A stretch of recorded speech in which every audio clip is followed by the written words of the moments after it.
స్నేహ women's organisation ఆధ్వర్యంలో consumer rights పై ఒకరోజు అవగాహన కార్యక్రమాన్ని నిర్వహించినట్లు ఆర్గనైజేషన్ అధ్యక్షురాలు సుషి పేర్కొన్నారు. కాకినాడ విద్యుత్ నగర్లో గల ఐడియల్ ఆర్ట్స్ అండ్ సైన్స్ కాలేజ్లో స్నేహ ఉమెన్స్ ఆర్గనైజేషన్ ఆధ్వర్యంలో కన్స్యూమర్ రైట్స్ పై ఒకరోజు అవగాహన కార్యక్రమం నిర్వహించారు.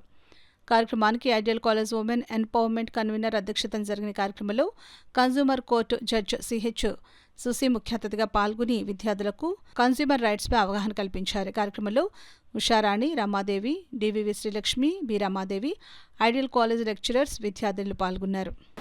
నా పేరు పాలిక ఉషారాణి. నేను ఎక్స్ కార్పొరేటర్ని 49వ డివిజన్.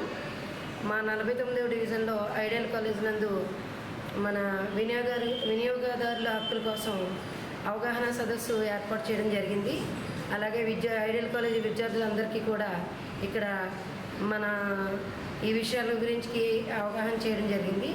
కాబట్టి మీరందరికీ తెలియజేస్తున్నాము. కన్జ్యూమర్ రైట్ అవేర్నెస్ ప్రోగ్రామ్కి చీఫ్ గెస్ట్గా Shrimati Susi madam, consumer court judge Kakinada వారు, అలాగే రిసోర్స్ పర్సన్గా శ్రీమతి డివివి శ్రీలక్ష్మి గారు అడ్వకేట్ రావడం జరిగింది. పాలిక ఉషారాణి గారు ఈ ఆర్గనైజేషన్ ప్రెసిడెంట్గా ఈ కార్యక్రమాన్ని ఐడియల్ కాలేజ్లో హోస్ట్ చేస్తున్నారు. అలాగే 100 మంది పైగా విద్యార్థులు ఈ అవగాహన సదస్సులో పాల్గొన్నారు. ఇలాగే ఈ కాలేజ్లో ఇంకొన్ని కన్జ్యూమర్ రైట్ అవేర్నెస్ ప్రోగ్రామ్స్ జరగాలని ఆశిస్తున్నాం.